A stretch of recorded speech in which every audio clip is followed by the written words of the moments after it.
curator's white gloves are the only sound in a room. They turn a page of vellum, thick and uneven at the edges. The book is small, dense, heavy with pigment. The illustration is of a plant. It has broad, serrated leaves, a twisted stem, and a flower that resembles no known botany. Surrounding it is text. The script is elegant, flowing, composed of characters that look almost familiar. They're not. This is the Voynich Manuscript.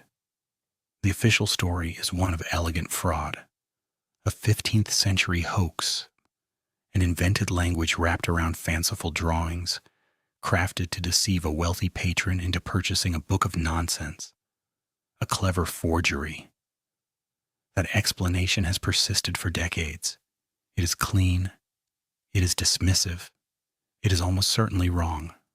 Statistical analysis of the text reveals a hidden architecture.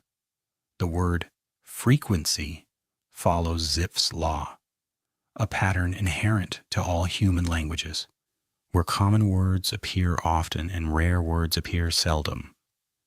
The character distribution shows entropy levels matching genuine linguistic systems. A medieval hoaxer aiming to create gibberish would have had no knowledge of these principles, could not have replicated them by accident. The manuscript's internal structure defies the theory of meaninglessness. This presents a different question, a more unsettling one. If this is not a hoax, what knowledge was so valuable or so dangerous that its creator went to such extraordinary lengths to encode it? The cost was not trivial. The vellum, the inks, the hundreds of hours of meticulous illustration. This was an investment, a deliberate act of preservation or of concealment. The truth is not in the conclusion, but in the contradiction. The book is real. The language is structured. The meaning is gone. We are left with an object that refuses to be either a book or a mystery. It is something in between. A locked room made of parchment and ink. So we begin with the object itself. Not the mystery, but the paper and ink. Radiocarbon dating of the vellum places its creation between 1404 and 1438. The pigments, iron gall ink, azurite, red lead, are all consistent with a 15th century European workshop. The binding, the quire structure, the very feel of it under those white gloves. It is authentically medieval. This is not a later forgery. It is a document of its time. Approximately 240 pages remain. Many are missing. The investment here is the first inconsistency. Preparing this much vellum required the skins of dozens of animals. The illustrations, hundreds of them, demanded a skilled hand and months, perhaps years, of labor. This was not a casual undertaking. For a meaningless hoax, the cost is inexplicably high. The physical evidence establishes a baseline of sobering reality. This book was meant to last. Now look at what it contains. The manuscript is partitioned into distinct, obsessive sections. The herbal pages show plants of impossible anatomy, leaves from one species, roots from another, flowers from a third, combined into a single cohesive drawing. They are detailed, deliberate, and botanically fictitious. The astronomical section presents concentric circles of stars and zodiac symbols, but the arrangements defy known medieval celestial maps. Then there is the biological section. Here, the tone of the investigation shifts. You are looking at nude female figures, drawn with a stylized simplicity, submerged in or connected by a network of green fluid-filled pipes and vessels. The rendering is schematic, almost diagrammatic. It suggests a process, a system. It is not titillation, it is notation. The most unsettling aspect of these Images is not their strangeness, but their internal consistency. They depict a world that operates by its own logic, a logic we cannot parse. This brings us to the text. The script is composed of roughly 25 distinct characters, written with the fluidity of cursive. Statistical analysis reveals its hidden architecture. The word frequency obeys Zipf's law.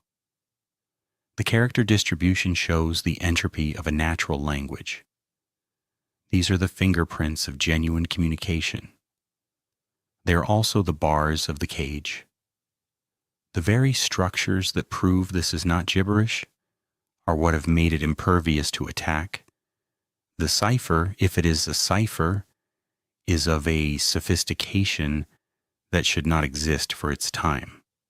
This is where the historical record offers a chilling postscript.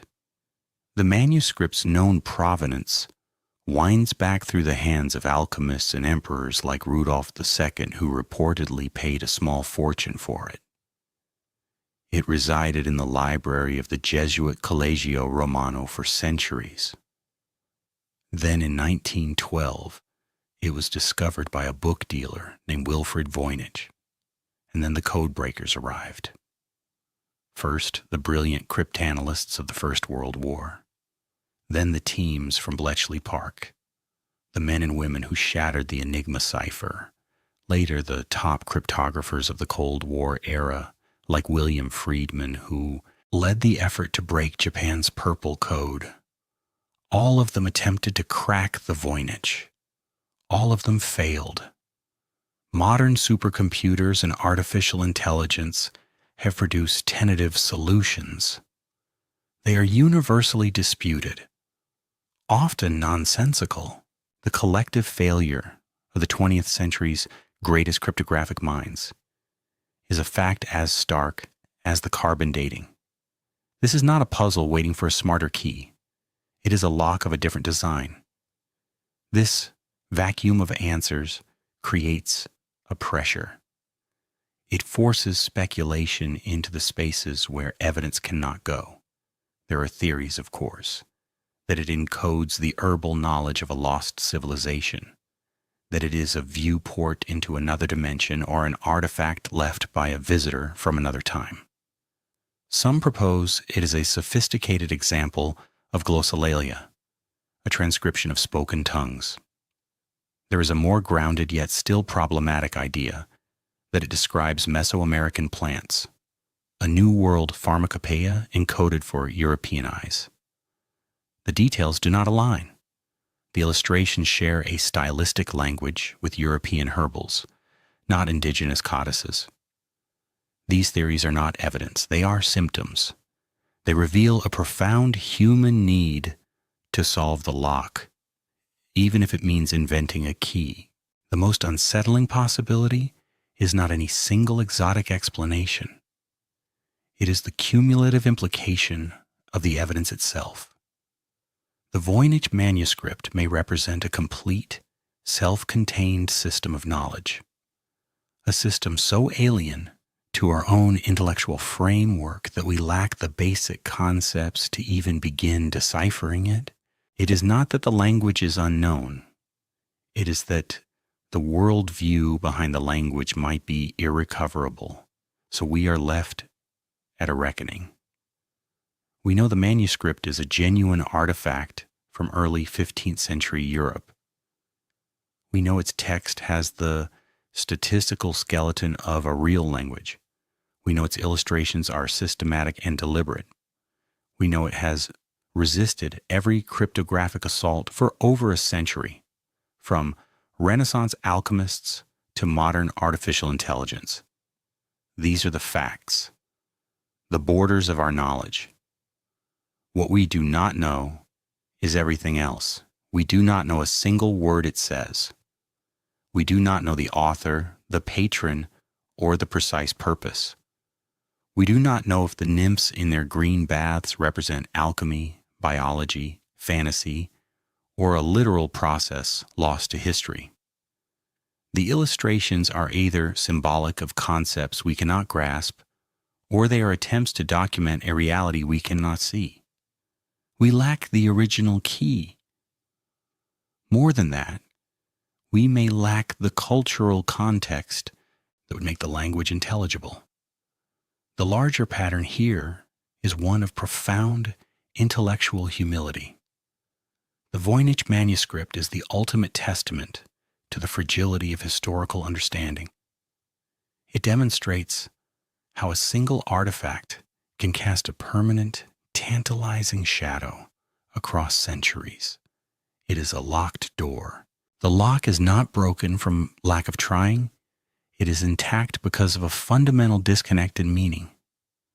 Recall that first image, the impossible plant with its elegant alien script. It is recontextualized now. It is no longer just a strange drawing. It is a single glyph in a larger, unreadable sentence, a symbol of the entire manuscript's nature, familiar in form, utterly alien in content, permanently separated from its original meaning. The book sits in its climate-controlled case, a perfect artifact, a perfect mystery. It offers an answer for which we have not yet learned the question.